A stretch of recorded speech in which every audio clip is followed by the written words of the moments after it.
You've probably tasted it if you grew up in Britain. That deep, purple, tart flavor that shows up in everything from juice boxes to jam. It's blackcurrant, and it's practically a national flavor in the UK. Blackcurrants are my paint, the field, my canvas. Then add in your blackcurrants. And there you have it. That's how you make blackcurrant cordial. But if you offer one to an American, you'll probably get a blank stare, or maybe even a grimace. Is this the only flavor that they have? This is blackcurrant. All right. Oof. It's like flat grape soda. Because in the US, blackcurrants are almost entirely unknown. Not in sweets, not in sodas, not even in the vocabulary. So what happened? How did a fruit become a national staple in one country and vanish almost completely from the other? The answer is a century-old government ban, a deadly tree disease, a wartime nutrition strategy, and a flavor that somehow became taboo in one of the world's biggest economies. This is the story of how blackcurrant was practically erased from American taste buds and how Britain has kept it alive. Blackcurrants are native to Europe and parts of Asia, and for centuries, the berries were a regular feature in the diets of people across the continent.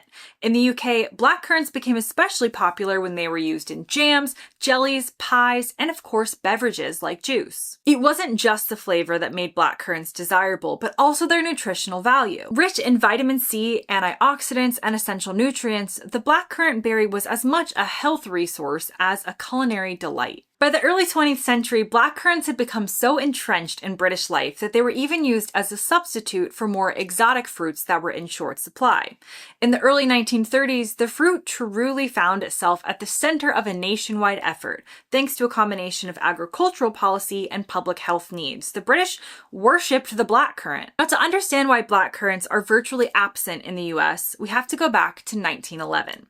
This was a pivotal year for the berry's fate in America, because that year, the US government issued an order banning the cultivation of blackcurrants. And the reasons were as much about economics as they were about agriculture.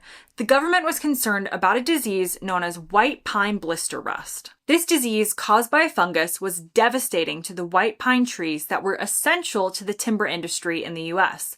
White pine was used in everything from paper and lumber to construction materials, and its survival, the survival of this tree, was crucial to the nation's growing industrial economy. Now, how does the blackcurrant come in? Well, the blackcurrant bushes were known to host the fungus that caused white pine blister rust. So, as a result, the US government said, we're not dealing with this berry, we're going to save the trees, and they enacted a national ban on the cultivation of blackcurrants to protect the timber. And it wasn't just a simple prohibition. The authorities went so far as to eradicate entire crops of blackcurrants, removing bushes from farms and preventing their sales and market. And so looking back, the ban was a necessary measure to safeguard American pine trees, but it had a significant consequence because it cut the American public off from the blackcurrant. Over time, the fruit became almost entirely absent from American agricultural and culinary traditions. Now, the ban was later lifted in the 1960s, but by that point, blackcurrants had long been forgotten,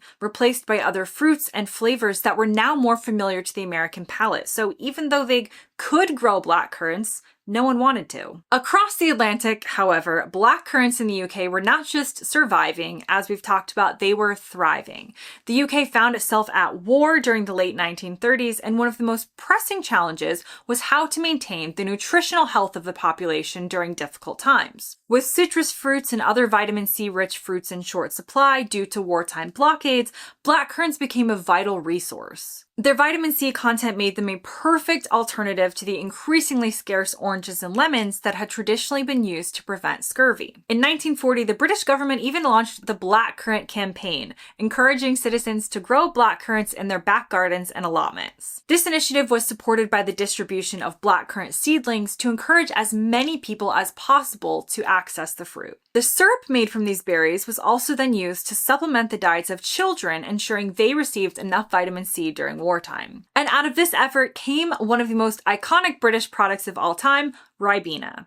The drink, first produced in 1938, was originally created as this syrup to provide children with vitamin C. Over time, it evolved into a more widely available, ready-to-drink beverage and soon became synonymous with British children. Ribena's popularity soared, cementing blackcurrants as a central part of British culture. The berry was no longer just a dietary supplement, but a national symbol of resilience during the war, and it became a staple in British homes for decades and to this day. Fruit of my labour. Juiced into every bottle of Ribena. We call this one Sphere of Purple Rhapsody. Andrew, Hello. let's get these berries off to the presser, shall we? Yeah, absolutely. Sorry, Janet. I got carried away again there. Now, when British brands like Ribena tried to export blackcurrant-based products to the US, they faced a major uphill battle.